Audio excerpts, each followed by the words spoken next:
Hello guys, it's Patrick here, Eggnog Poker. Going to be doing another video today. We're going to be continuing with our mini series of the micro stakes. So we're trying to become millionaires starting at the very lowest of stakes. Where are we? So we've got the graph above me. We are just over 200 hands in and we're a small winner. We'll take that. See if we can make some more interesting hands happen today. So let's, without further ado, just get straight into the action. So let's jump in, see if we can make some money.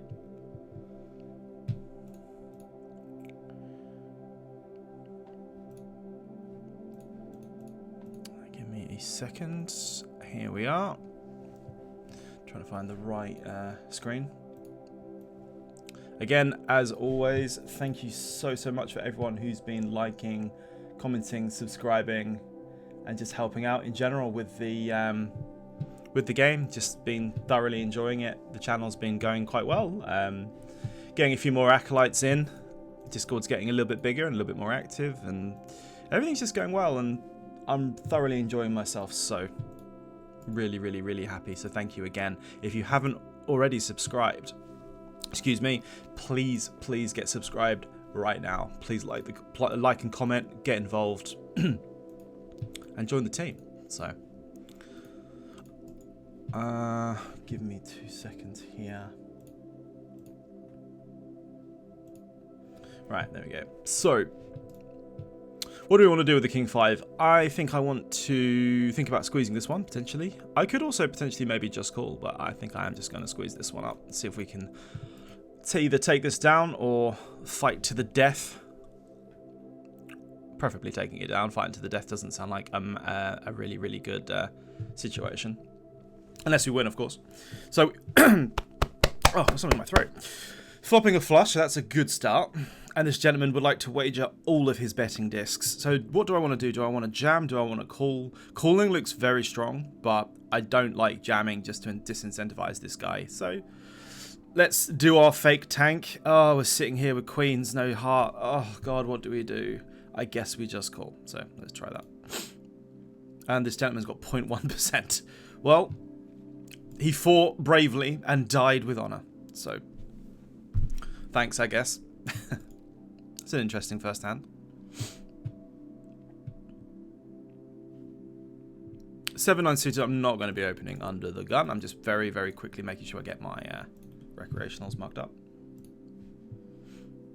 I need to make sure my stars caption is on as well, which it now is. Perfect. I'm going to open my 5-6 suited. I don't have to open this, but I want to. I have someone marked as reg, as a good reg in here, which is interesting. I don't know if that's someone from another stake or if they've just jumped in. I don't know, actually. Ace queen off here. I would primarily be 3-betting. I'm going to deviate because I want this green tag here in the pot, and I'm scared of. I think I make more money by calling and allowing him to come in, more so than I do 3-betting against the button, personally. So let's try that. This only problem with this is this helps the rake, and also it stops us potentially winning a pot that we may not win, that we may have been able to win by 3-betting. But I think we can make a decent amount of money if we get lucky and allow this sort of recreational player into the pot, which is kind of my priority, because I knew that I was going to flop top pair, top kicker. So I'm going to start with check. I think as the board is quite wet here, I do want to be raising. I don't think I like calling now multi-way. I think I would like to get some money in. Soft playing is fine, but there's a lot of really bad cards that both kill my hand and also kind of scare off at other people. So let's start with a raise, and we will be looking to get this one in. Can get called by king queen, queen jack, some combo draws, etc. If our opponent has like kings aces and like queen 9 and things like that, then they're just going to win.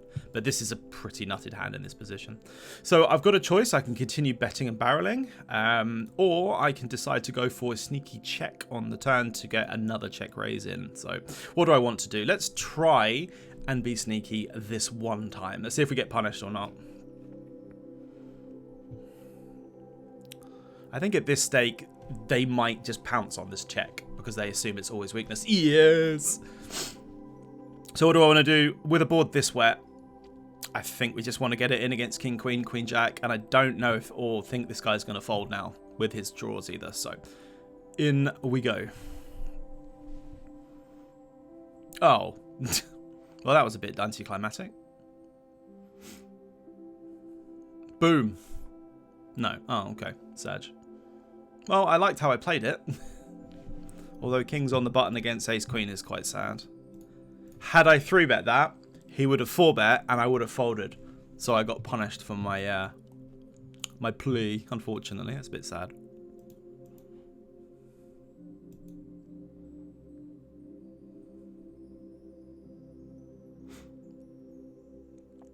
Eight 3 offsuit, we will not be defending. I think I would like to throw that one in the bin.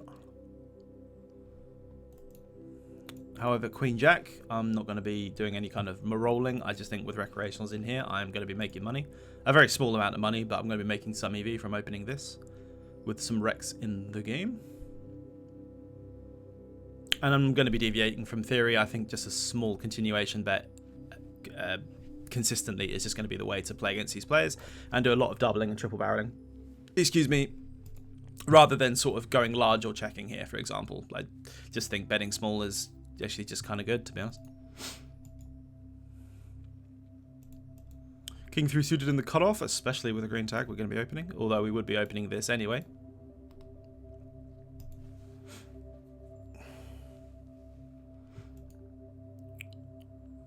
Paired board multi-way, again, no respect. We're just going to be delayed continuation betting most of the time. Versus a donk, I'm probably going to be folding multi-way because I just think people are going to be quite a little bit tighter. Even for one big blind. I don't know if this only is like a 4 or like pocket 6s or pocket 7s or like maybe some weird bet with like ace jack or something. I don't really know. If there was a situation where I'd like to bin, and I love trying to bin, I don't know if it's this one. Because I'm not saying this guy... He's not really repping a 10, right? But I don't think this guy's going to fold a pair on the flop to a raise or the turn. And I don't really want to use this as an opportunity to like raise, bet the turn and bet the river. There are better spots to do it in than this one, I think. I mean, maybe for a video that's kind of a shitty analysis. Maybe we should just blast him and just hope for the best. But no, I wouldn't take... I don't think I'm going to take that spot. He also did bet into 2 people, but one big blind, you know, maybe. I'm going to be folding the 8-9 suited here. I'm not going to be 3-betting that. And we will be calling a small amount of the time on the button there. But I will not be calling a 14 big blind raise, multi-way. We'll be opening the king 10 suited.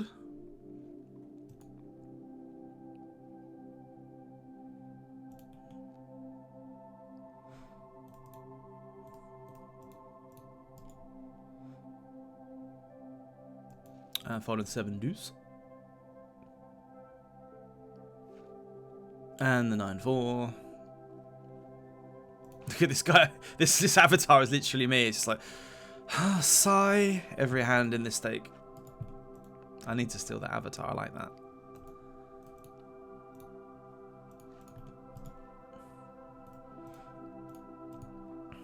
Folding the 5 deuce. Come on, let's get some hands in here. Although preferably not cold decks. We don't like those.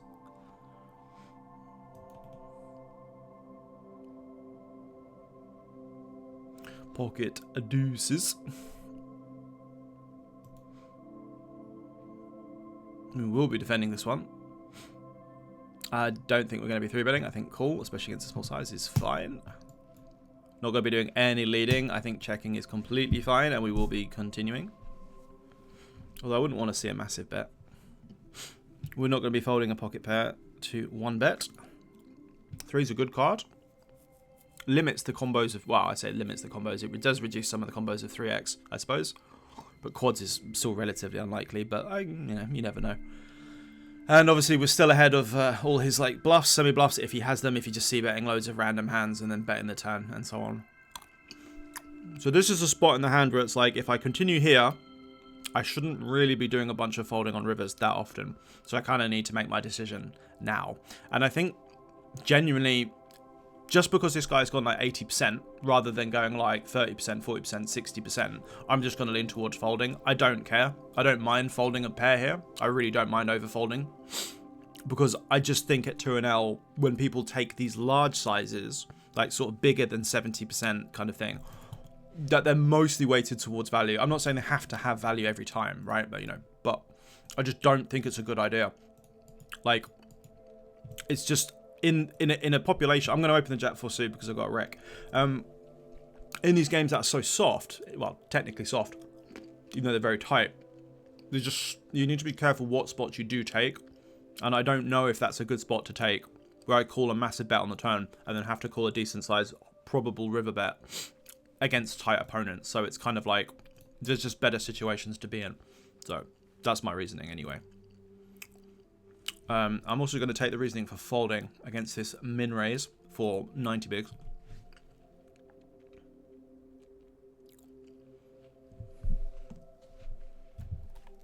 And I'm going to be opening the 9 king.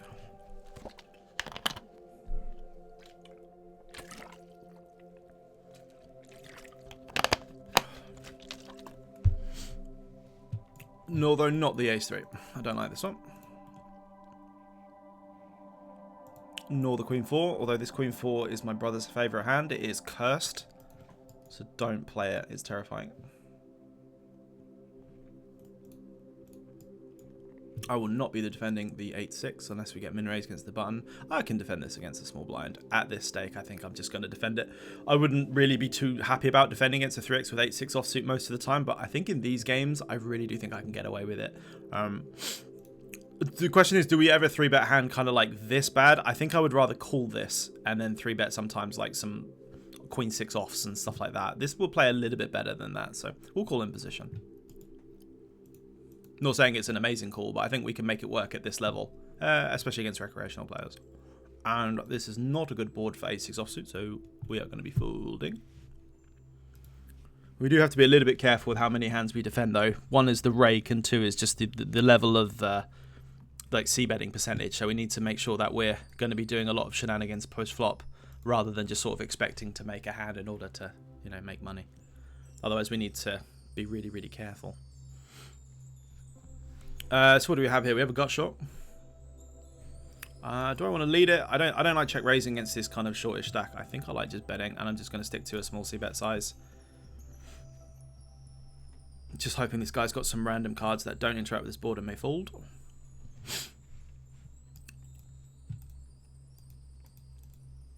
And I'm going to continue barreling. I think I'm going to have to triple this one.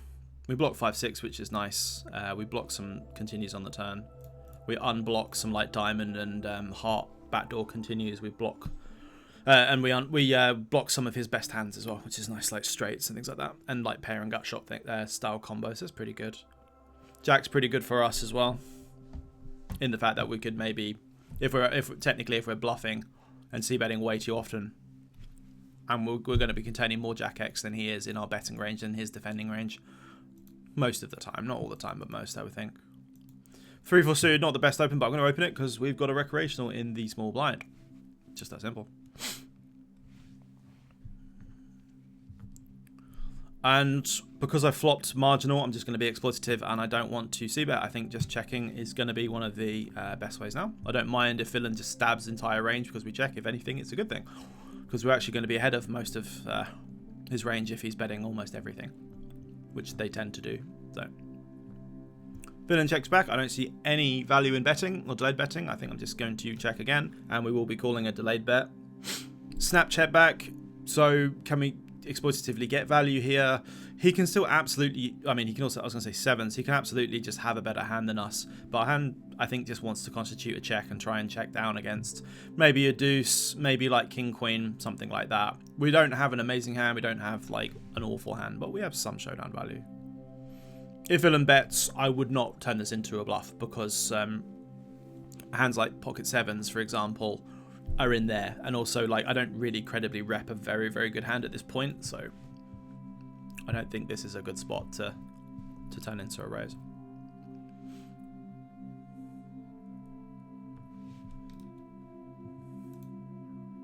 Because we got a gut shot and this is a limp pot, I'm going to lead.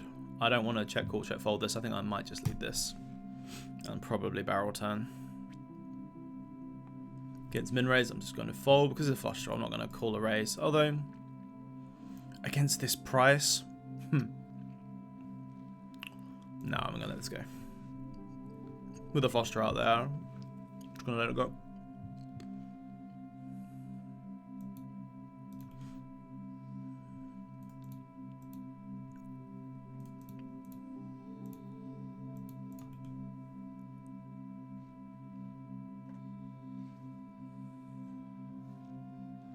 I'm not going to be able to jack it off. I like jack 9, I think.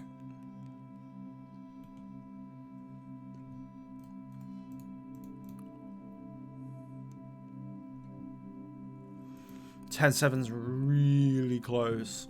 So close. No, I'm not going to call.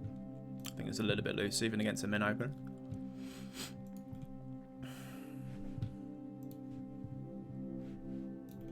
Folding the 8-4. That's no good. That's not what I want. Same with 7-4. Come on, stars. Not like this.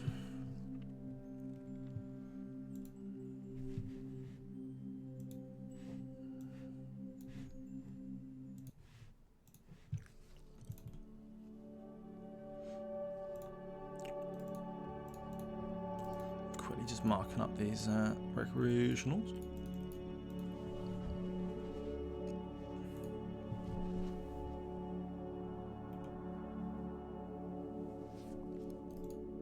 King Jack, maybe we can make something happen.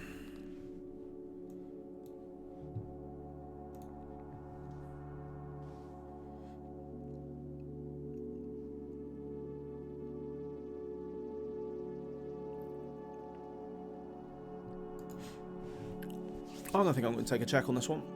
Good bet. Betting's completely fine. Let's try a check. I'm doing some delayed betting. Could even technically check back turn as well, but I don't want to be playing like that at these stakes. I just want to be generating value from worse. So we're just going to be targeting a weaker jack, a pocket pair. There's spade draws, there's club draws as well. I think about 2/3 would be fine.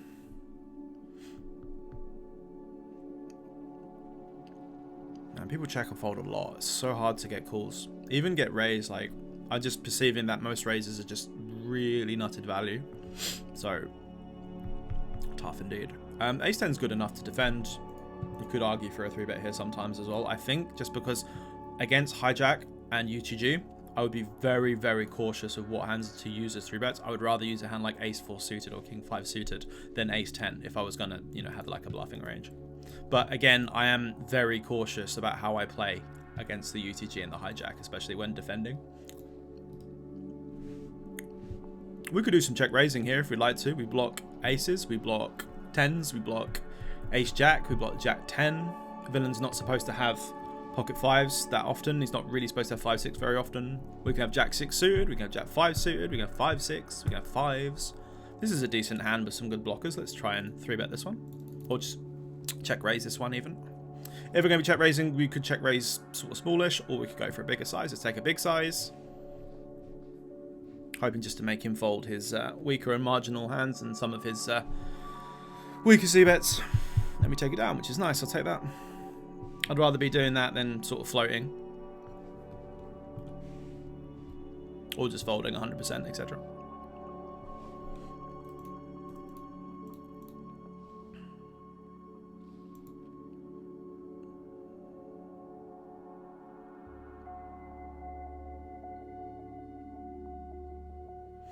I'm not going to be 3-betting jack 7 soon. I'm going to be folding that one. Same with our ace 7.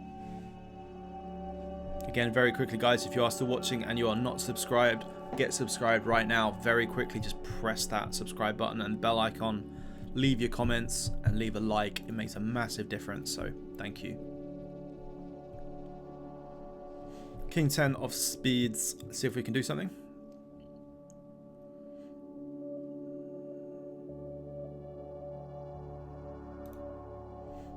With all these recreationals, I'm a little bit more inclined again to call. I don't mind if they call behind because we got a hand that plays pretty well post flop. 3-betting would also be completely fine. Both in this situation, I like both, so don't mind either. Calling is completely fine. 3-betting is completely fine. Again, we're in an exploitative mindset rather than a strategic one, so I like both. Flopping top pair, but far from the nuts, so we need to tread a little bit lightly. Don't just want to be stacking off easily.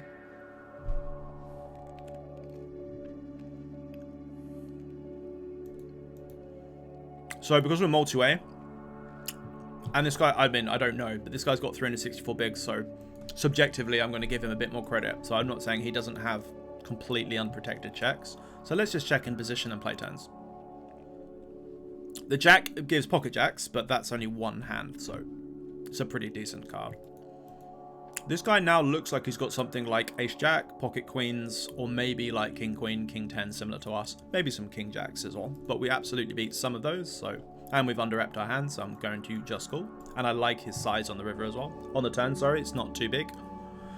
It's just a size that doesn't say he's got the nuts, basically. When this guy bets a third pot, the question is, can we raise? He doesn't really rep ace queen that well, I don't think. I don't think he's got ace queen either with this size. I think he's got literally something like king queen. I don't think he's got king jack either now for this size. I might be able to get a sneaky bit of value here, just a very sneaky small amount of value from like king queen. What did he have? King queen. Nice, so that's good.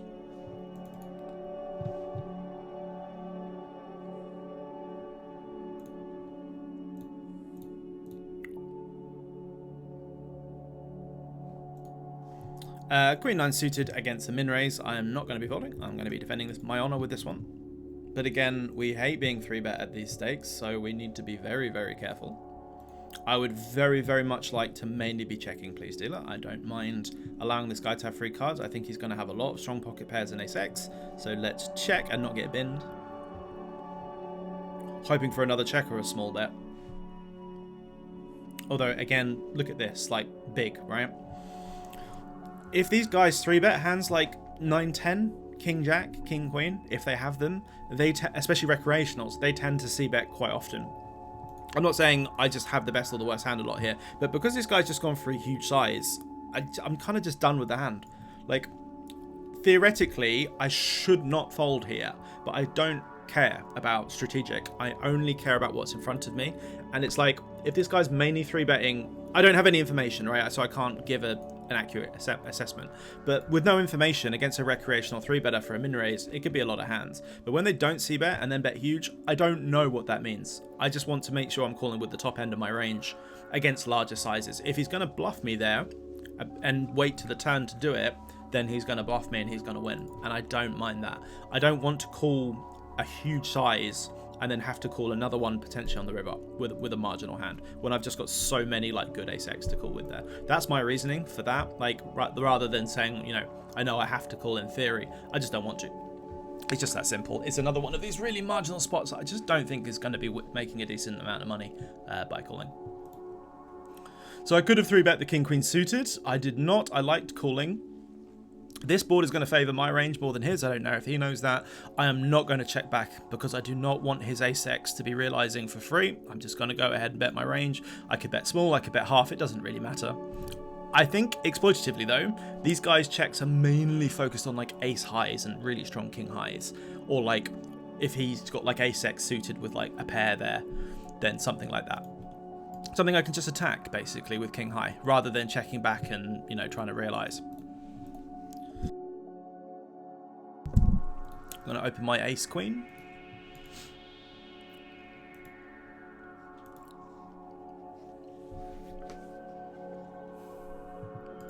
So this is an interesting one. Against this size, again, I mean, in theory, I would mostly be 4-betting and pitching on this situation. Against this huge size, I'm just going to fold. That's all I'm going to do. Just not interested. I don't want to call. I don't want to shove. So if he had made it a normal size because he's a shorter stack rec, I would call. I found personally that the sort of mix between sort of 20 to 60, 70-ish big blind stacks have so many really nutted hands. They're waiting to get a hand really strong to shove with rather than they're just kind of fish with low stacks that are just being silly. Those days are gone, guys. They're gone. Like, they're just, especially on stars, they're just very, very value orientated. So nothing else to really say. Could potentially check raise for value. I think I'm just going to call this time. I don't mind this though. I think we can absolutely get called by worse in this node. I'm not going to leave my 4. I'm just going to check again. If he wants to bluff again, that's great. We can absolutely beat value as well. And against half pot, I'm just going to be calling, and I'm going to be calling rivers, I think, unless he def nukes. King 10's a bad card because now King 10 is improved, but, you know, see what happens. If this guy bets really big, I'll fold. Well, I'm going to fold to a 20 because King 10's now improved as well. Technically, again, I'm not really supposed to fold, but when people triple and pot, and I've called twice, I have a lot of top pairs here, so you win. You win. Take the money, sir. Well done. I don't mind. If I've got some information and I know these guys are not winning on Showdown, I know these guys are betting 3 streets with high frequency, then yeah, maybe we would start doing some calling and being a bit more correct in strategic worlds, but I don't, so just going to move forward. Sometimes just admitting defeat and moving on is just the best thing in these stakes. It's tilting. I'm a really aggressive player, and I love going for it, right? And not folding. I've got a call, I will call. I've got a raise opportunity, in we go. Excuse me. But in these stakes, you have to kind of rein it in. You have to really rein it in and play quite conservative, unfortunately, which sucks. But it is what it is. Like I said to you, if you're going to play these stakes and it's unavoidable for you to do so, to get away from them, this is how you must play. Value and red line. That's it. Bluff and fold, value bet and fold. Don't do a lot of calling. If you want to if you feel like you can beat these stakes, great. But personally, I would still go to work, get a couple of grand in your account, and then just jump up to 25, jump up to 50, and learn. Really, that's what I would still suggest. But it is what it is, and we are here for these videos, so we will be doing absolutely anything we can in the trenches to win some of these pots.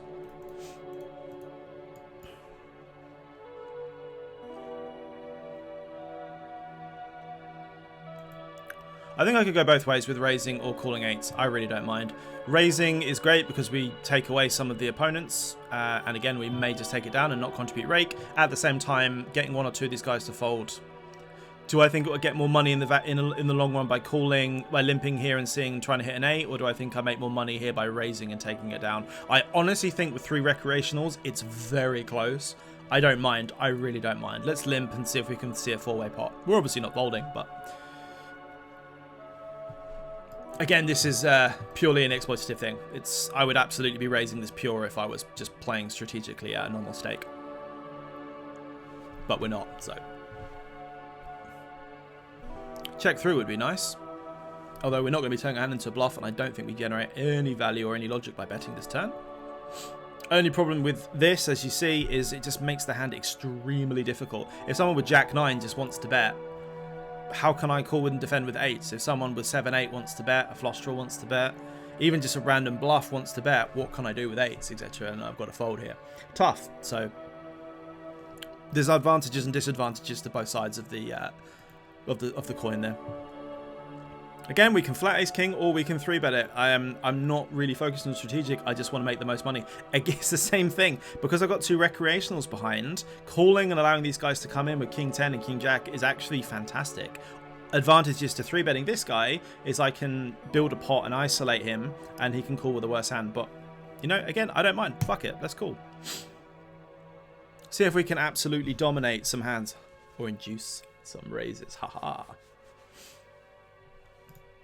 I think I'm going to absolutely raise this. My question is, do I want to shove or do I want to just cold 4? I actually like shoving because I don't mind if this guy folds and I don't mind if this guy calls. And I've under-rep my hand. Do I think this guy's going to fold ace queen? No, not to be honest. Do I think he might fold 7s? Maybe. You decide. Or maybe we just run into like aces. Winner flip. Let's go. Oh. Oh. Well, I don't think we're going to win this flip, Sag. By the way, just to keep adding to my point, that guy's 3-betting range was queens. We still have not been shown any of these hands, right? So, kind of makes me feel a little bit better about having some of these really, really tight folds. I'm not saying I'm folding there. That's a really easy shove, but I mean in general.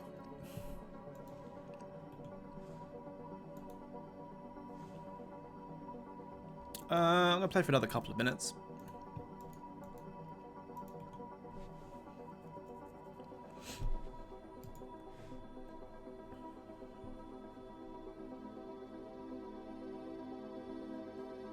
We'll be defending the a7. We can 3-bet sometimes. We can call. Both would be fine.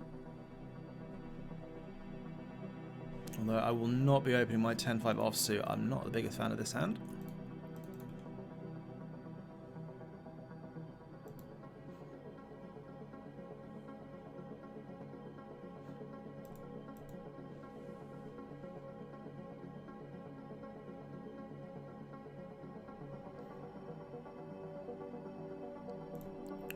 Do I want to 3-bet this? No, not really. Nor would I be most of the time anyway. I want to be 3-betting hands like 9-10 suited. If I was going to have some connectors. And then obviously like suited Broadway and some like King 5 or King 6. And then my suited Ace X, etc. And I will not be 3-betting Queen 10 off against UTG.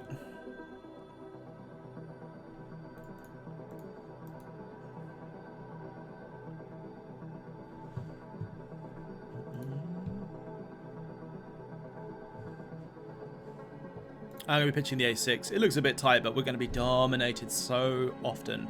If we were suited, we'd slam dunk call, but very, very tough hand to make any money from there. Would actually think you might be even just losing, to be honest. Not only just for the rake, but also just the fact that multi-way with a dominated ace that just doesn't really do anything. Ace 5 maybe, but ace 6 is just trash. Going to open my jack 7. It's not technically in there, but, you know. I think at the 2NL micro stakes we can make it work. And I'm going to play till the... I'm going to sit out on the next big blind and then be done.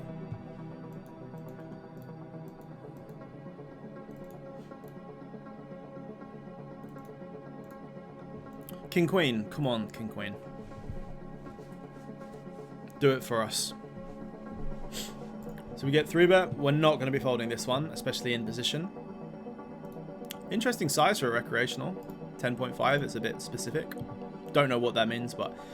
Again, if I had information that said this guy was an absolute definite, I would just fold. That's what I would do. I probably wouldn't even call. If he's got like 4%, 3% 3-bet, I would probably just fold, because it's just 2 aces and kings heavy. So we flopped the universe. We flopped an open-ended straight flush draw, but it is a paired board. Villain does have... Well, I don't know if he's got Jack 10 suited, but he's absolutely got 10s and Jacks. He's still got the overpairs, so I think I just call, to be honest. I don't think raising makes really any sense. Turn a straight, so now it's c'est la vie. If we're dead, we're dead. We're not going anywhere in this hand now. We beat Ace 10, we beat King 10, we beat Queen 10, we beat Aces. You know, not really much we can do anymore. We're not raising though. It's just call, because technically we're still dead to all the nutted hands. But I'm not going anywhere either. And if guy wants to shove, we're going to call. We beat aces, we beat kings, we beat ace jack, we beat ace 10, we beat king 10, queen 10 suited. Check is really good, because this means this guy has either got nothing, or he's got a hand like aces, kings, queens, and is not sure what to do. I think if he has those pairs, he's not going to fold. So I'm just going to shove. I don't think doing anything other than shove makes any sense. So good luck. Hopefully we get called by queens, maybe? Maybe ace jack, who knows? Probably just ace king. That's what I kind of feel like he's got now, though. I'll take it. 50 bigs is very nice, thank you.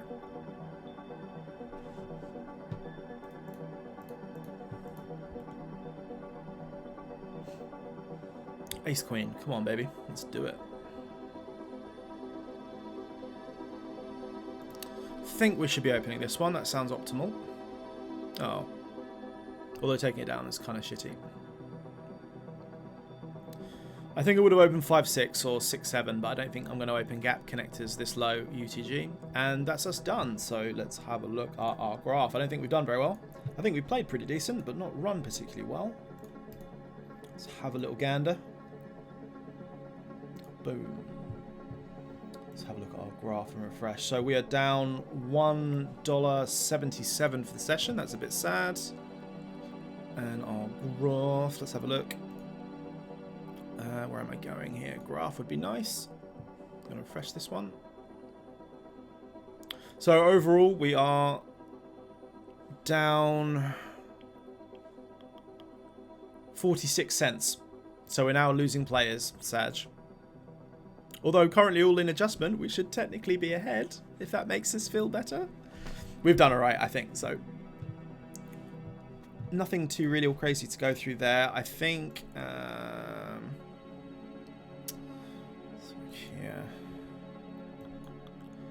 Only real hands that was interesting, I suppose, was the. We made some nice hands at the beginning. We made our flush. And we took a couple of pots down for better or for worse. Losing hands. Let's have a look. Give me a second. So we had our ace queen. They opened the button. We called. We exploitatively just called because we wanted to keep the big blind in. That's why I didn't 3-bet, because it was another recreational. They were both recreationals. Although sadly not 3-betting actually killed us, because we would have got away when we got 4-bet. But anyway, it is what it is. Queen high board. We went for a check raise. Got the call. Went for a double check raise because we're being naughty. And we got the call. Excellent. Fist bumping and dead. Unfortunate. What else do we have? Give me 2 seconds. Our hand replay up. So we had our ace king. We played this very exploitatively. Cutoff opens. We flattered here. It's a bit naughty, but it is absolutely something we want to start thinking about in our games. Apart from the rake sucks, but I think we can do better than just thinking about rake. I think we can get away with it. Get the 3-bet from the big blind for a nice size. Do we want to call? Yes, you could absolutely have called here. It would have been absolutely fine, I think. However, I just think because people are relatively tight when they 3-bet, we're just smashing ace queen. We're smashing ace queen, ace jack suited, and we can make hands like pocket 9s, pocket 8s, pocket 7s, pocket 10s indifferent, which basically means if they call, I generate some fold equity, which gives me EV, and I can get called by hands like ace queen or ace jack suited, I think, in this configuration, because I've underrepresented my hand and it's micro stakes. So it's loads of boxes being ticked and benefits for me. If he calls with pocket 9s, he could be behind or he could be flipping, and he's never really massively ahead. So it's like, unless I'm just kind of spazzing out, but I'm not. So making him indifferent is really, really good. So run out versus pocket queens, and he makes a full house. So that's probably going to win. So there we go. Those are our 2 major pots for losses. That's a bit sad, but I don't know. I think we played pretty well overall, so there's nothing really much to say about that one. So let's finish that for anyone who wanted to see. There we go. So we'll be making another video tomorrow. I'm going to try and upload a new update every single day, and I'm going to be doing a bit of streaming tomorrow, maybe early afternoon. So keep an eye out for that. Just very quickly, please make sure if you haven't already, smash that like and subscribe button. Get both of those clicked. Leave your comments, and I will see you in the next one.